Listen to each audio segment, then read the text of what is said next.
Times, balik lagi di program musik yang paling edan, paling gelo, paling well. Betul, udah lulus ya? Apalagi kalau bukan di Off The Record. Dan aku nggak sendirian tentunya. Aku bersama dengan seorang penyanyi yang lagunya lagi viral banget di TikTok dan di mana-mana gitu, kayak udah pasti dia nih gitu. Sambut aja langsung Kak Caleb J. Halo semuanya. Halo. Kameranya yang mana? Mana-mana aja, bebas. Dadah. Nah, mungkin pertama-tama langsung aja kali ya. Aku mau tanya namanya Caleb. Panggilannya gimana sih Kak? Caleb. Panggilannya itu sebenarnya kan Caleb kalau bahasa Indonesia. Ya. Kalau bahasa Inggris Caleb. So basically sebenarnya sama aja. Oh. Mau panggil Caleb boleh, Caleb boleh. Nyamannya sebenarnya kalau nama panggung officialnya itu siapa? Kalau official sih Caleb J sih. Caleb J. Caleb J. Oke. Ada alasan nggak sih milih nama Caleb J? Kan nama panjangnya ada panjang kan sebenarnya, ada banyak nama yang betul bisa diambil. Iya. Jadi nama aku kan Harold Caleb Jonathan Neal Sihombing. Jadi kenapa Caleb J? Biar lebih catchy aja sih. Kan Caleb Jonathan Neal, jadi Caleb J. Yang ngasih nama, yang cetuskan ide itu siapa?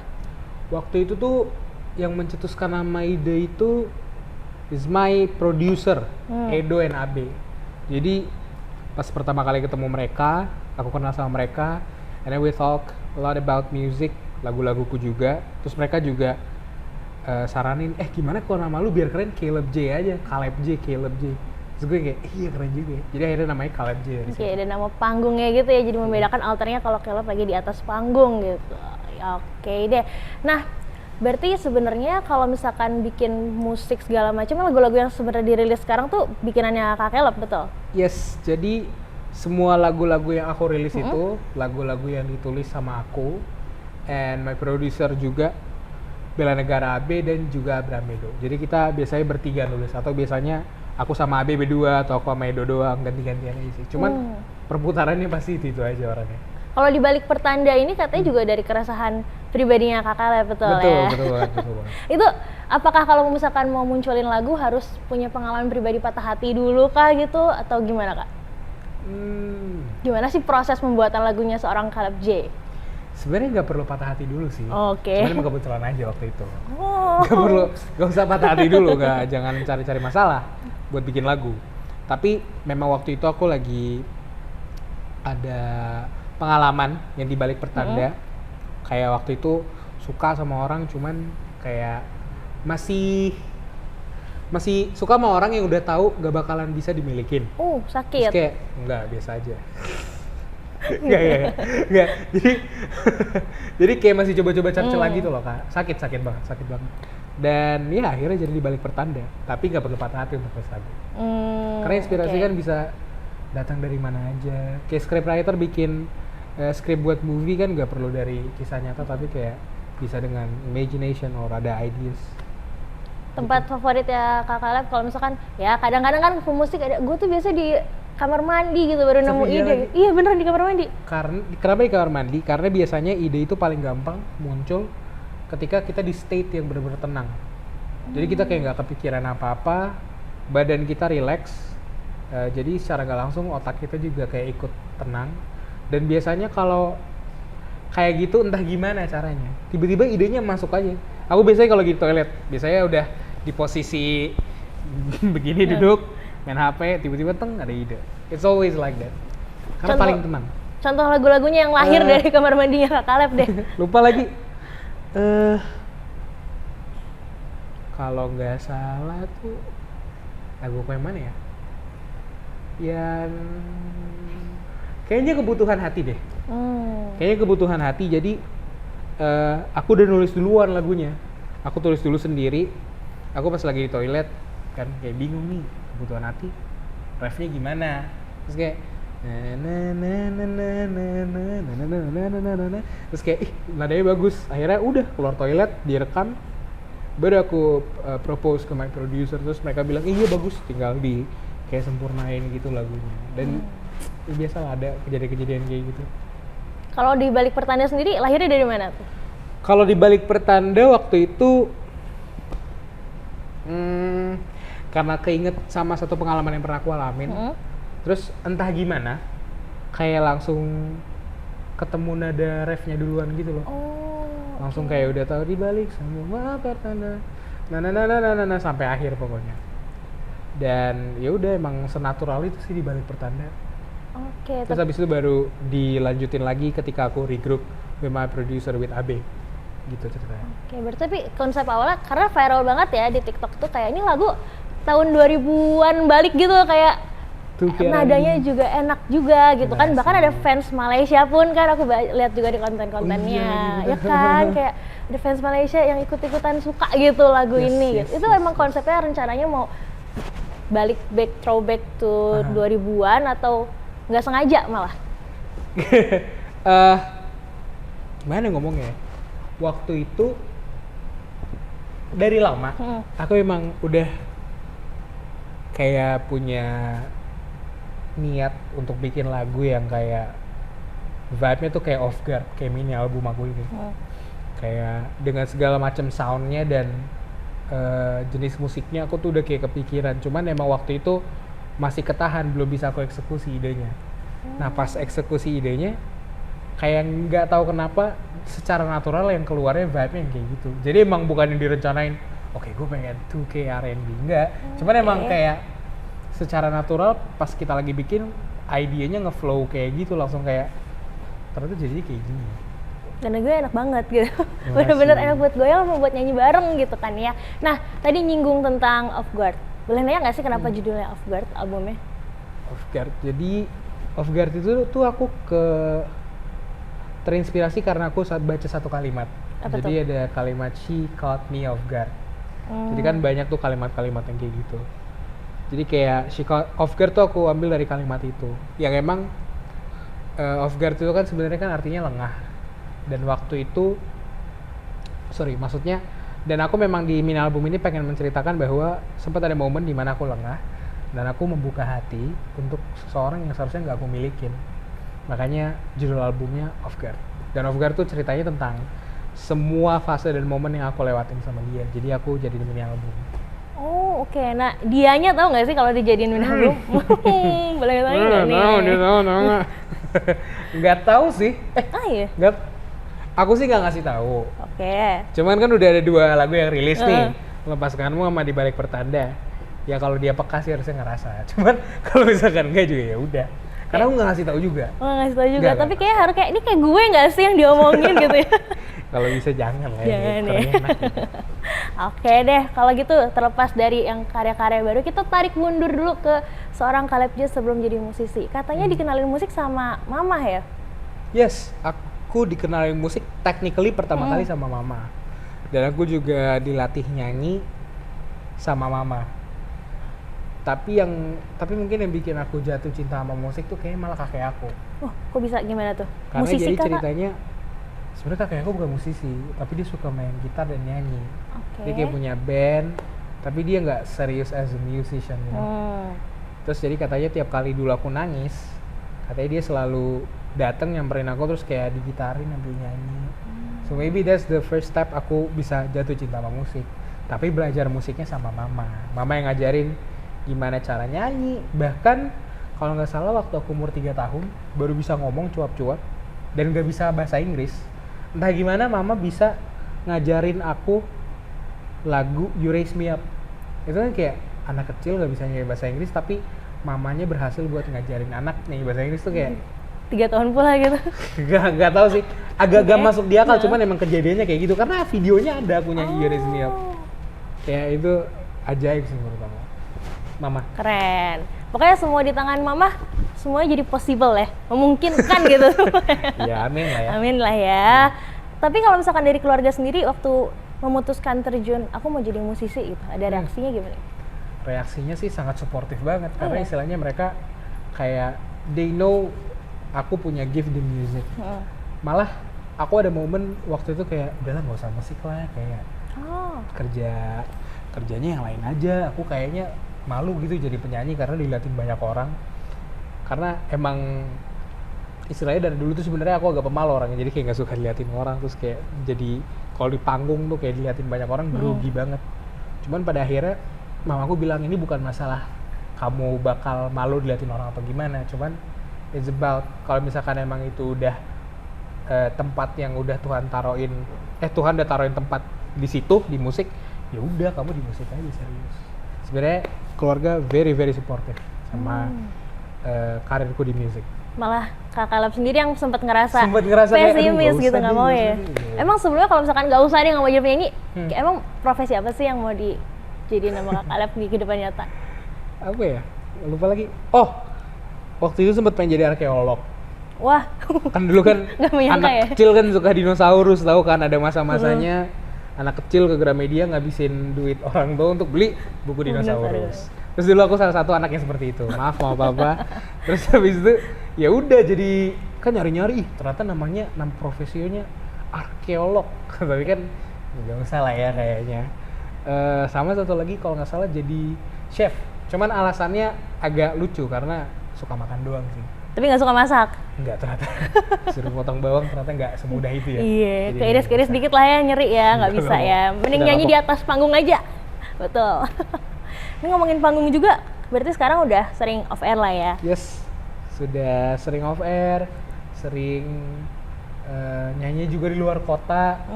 Waktu itu sempet kaget juga sih karena it's a new thing buat aku. Biasanya kan aku kerjanya di studio rekaman, kayak bikin lagu, karena jujur aku juga berangkat tuh sebenarnya dari penulis lagu, and then emang suka bikin lagu, bikin lagu buat orang, bikin lagu buat sendiri, terus tiba-tiba kayak nyanyi di depan banyak orang kan, kayak bisa sampai pergi keluar kota. It's such an amazing thing di hidup aku juga sih.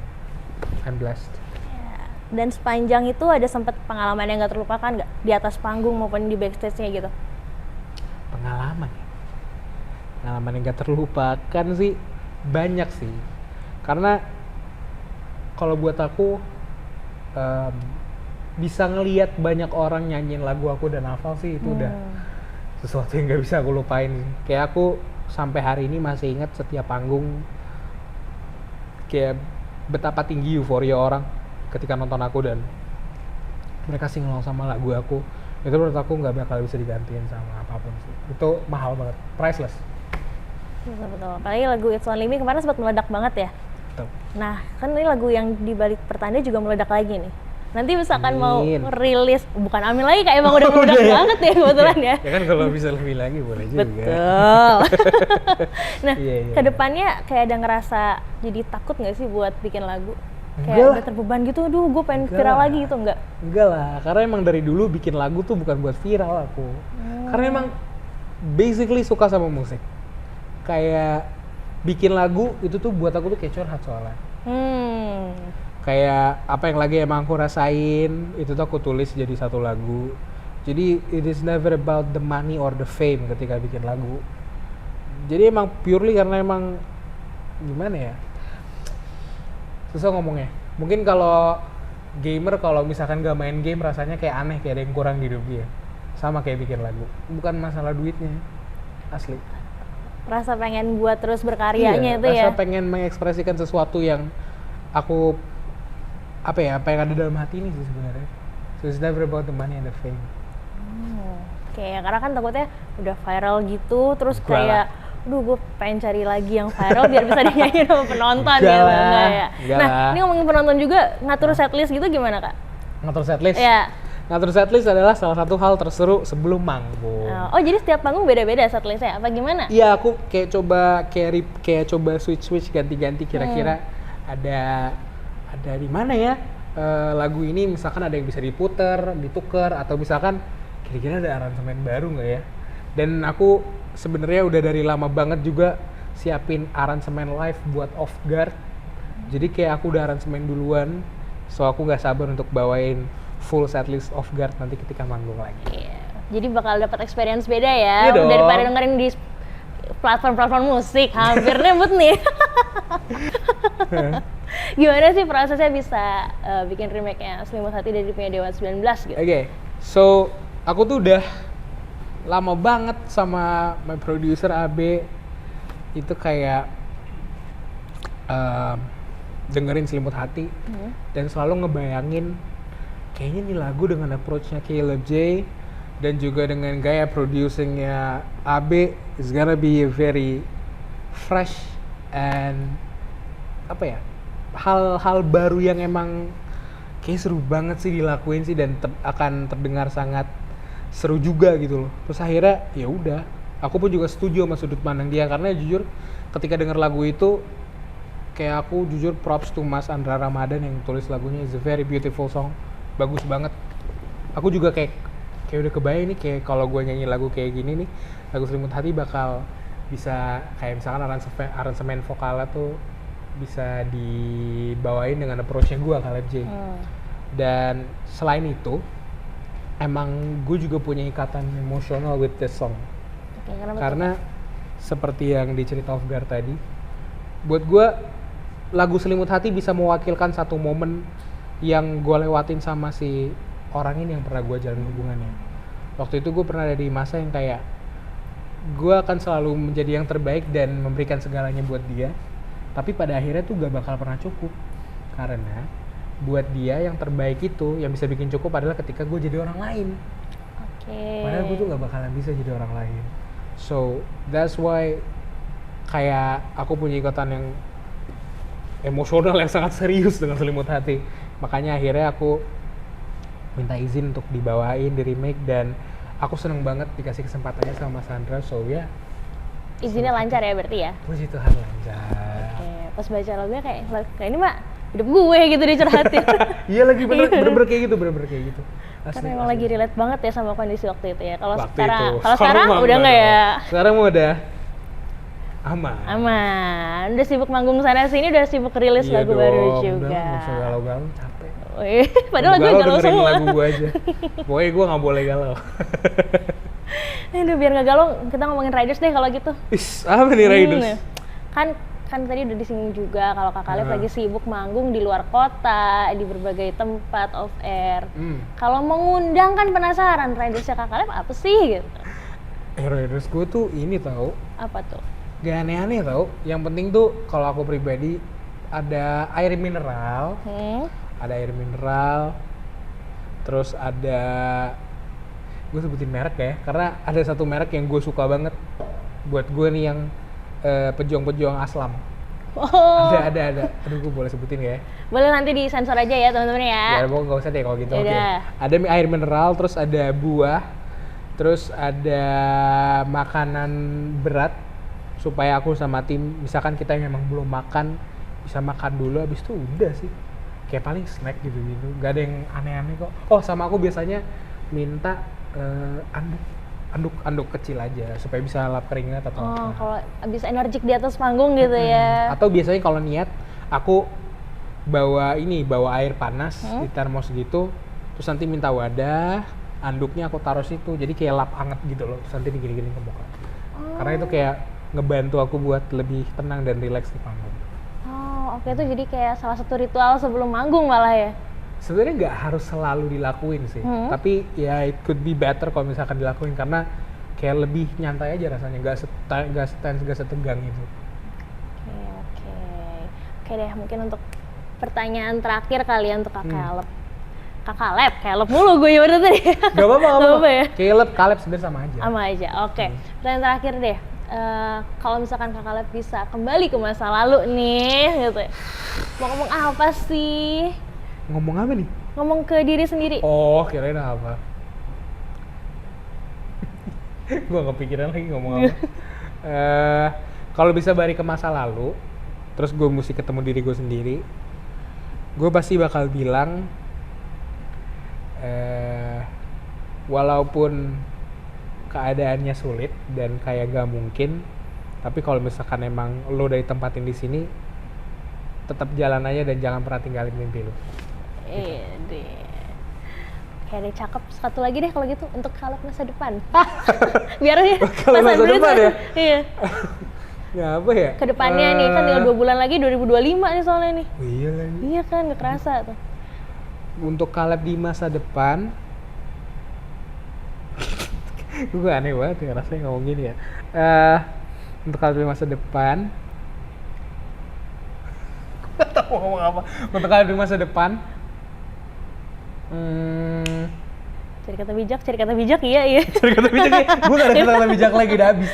Mungkin ini kali ya, thank you for surviving through this whole time, dan I believe in the future juga pasti semua bakal di take care dan semuanya pasti akan baik-baik saja. Asik, cakep, bijaksana. Itu dia Caleb J, terima kasih banyak. Thank you, terima Sukses kasih. selalu untuk Sukses mini juga. albumnya Of Course. Amin, Jangan terima lupa kasih didengerin. Thank you Ediantas, bye-bye.